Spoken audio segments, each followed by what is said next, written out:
नमस्कार शेतकरी मित्रांनो, कांदा उत्पादक शेतकरी बांधवांसाठी आजच्या क्षणाची सर्वात महत्त्वाची आणि मोठी बातमी. कांदा संदर्भातील कांद्याच्या भावात वाढ होणार, कधी होणार, किती होणार, कशामुळे होणार, काय महत्त्वाचे कारण, सविस्तर थोडक्यात संपूर्ण अपडेट बातमी आपण एवढ्याच्या माध्यमातून जाणून घेण्याचा प्रयत्न करणार आहोत. तर महाराष्ट्रातील तमाम कांदा उत्पादक शेतकरी बांधवांना एकच विनंती, व्हिडिओ शेवटून बघा. अतिशय महत्त्वाचा व्हिडिओ आवडला तर नक्कीच लाईक करा, सांगा.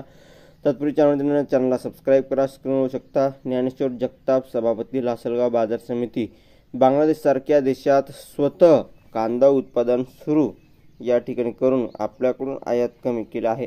परिणामी या ठिकाणी बघितलं आपण एक मोठा ग्राहक गमावला आहे. त्यामुळे युरोप व अमेरिका खंडातील नव्या बाजारपेठा शोधून निर्यातीला गती देणे अत्यावश्यक आहे.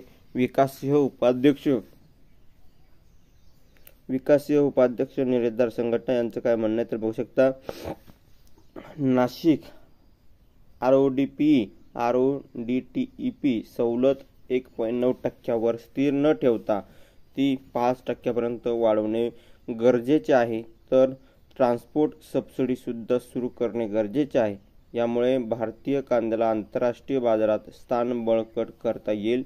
निवृत्ती न्याहारकर, शेतकरी मिळवणाऱ्या दरातून उत्पादन खर्चही वसूल होत नसल्याने केंद्राने कांद्याला अनुदान द्यावे असं यावेळी सांगण्यात आले आहे. एकंदरीत देशात 60% कांदा शिल्लक आहे आणि सणासुदीत दर घसरणार, शेतकरी चिंतित आहे.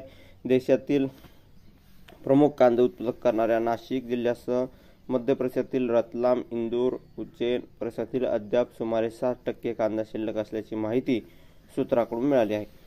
त्यातच नाफेड व NCFने मिळून अंदाजे 2 लाख टन कांद्याची खरेदी पूर्ण केली असून हा साठा पुढील महिन्यापासून बाजारात उतरला जाणार असल्याचे सांगण्यात येत आहे. त्यामुळे आगामी सणासुदीच्या काळात कांदे दर आणखी घसरण होण्याची शक्यता तज्ज्ञांकडून वर्तवली जात आहे. देशात कांदा दर साठवणाऱ्या लासलगावमध्ये कांद्याला सरासरी 1300 रुपये क्विंटल दर मिळत आहे. धन्यवाद. लक्षात